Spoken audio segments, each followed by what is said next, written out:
ഇപ്പോൾ കഴിഞ്ഞ കുറച്ച് ദിവസങ്ങളായി ശബരിമലയിലെ സ്വർണ്ണക്കൊള്ള വിഷയത്തിൽ മനഃപൂർവ്വം ശ്രദ്ധ തിരിച്ചുവിടാനുള്ള ശ്രമങ്ങളുണ്ടോ എന്ന് സംശയമുണ്ട്.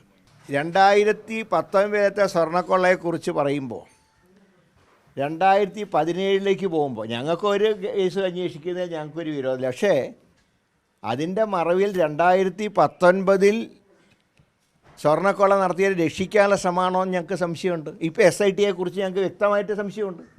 ജയിലിൽ കിടക്കുന്നവർക്ക് ജാമ്യം കിട്ടാൻ വേണ്ടിയിട്ടുള്ള ഒരു ശ്രമം SITയുടെ മേലെ സർക്കാർ സംവിധാനങ്ങൾ സമ്മർദ്ദം ചെലുത്തുന്നുണ്ടോ എന്ന് സംശയമുണ്ട്.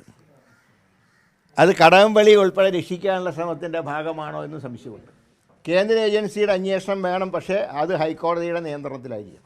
എല്ലാ കുറ്റവും തന്ത്രിയിൽ വെച്ച് കെട്ടി മന്ത്രിയെയും മുൻ മന്ത്രിമാരെയും രക്ഷിക്കാനുള്ള ശ്രമങ്ങളെ ഞങ്ങൾ ശക്തമായിട്ട് എതിർക്കും.